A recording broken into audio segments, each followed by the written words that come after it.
Okay, ito yung analog tester para pang-testing ng mga electrical equipment o pang-check ng mga continuity. Kung continuity ang checkin natin, paano natin ito gagamitin? Gusto nating malaman kung yung wire na to ay putol ba, no? Yun ang pinaka-basic na objective. Malaman natin kung itong wire na to ay mayroong continuity. So, set muna natin yung selector sa resistance. Pero times 1 lang. Kasi gusto lang natin malaman kung ito ay hindi putol yung linyada. Pagka ito ay hindi putol, kailangan itong pointers na to, itong karayom na to, mapupunta rito, somewhere dito sa 0.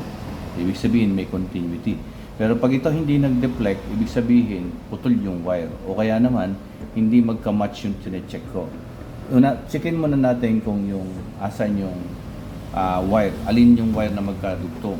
Halimbawa, mahaba yung wire na to, hindi katulad nito, maikli, madaling malaman. Pero kung mahaba yan, hindi mo basta-basta makikita yan, no? So, checkin natin muna yung continuity. Ito.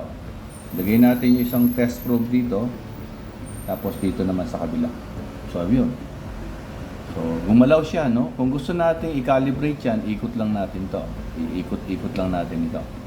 Gawin natin, isi-zero natin. Pero sa ngayon kasi, gusto lang muna natin malaman kung may continuity. Alam. Oh. Ito naman, tingin na sa kabila. So wala, hindi nag-deflect. Ibig sabihin, hindi magkadugtong yan. Ayan.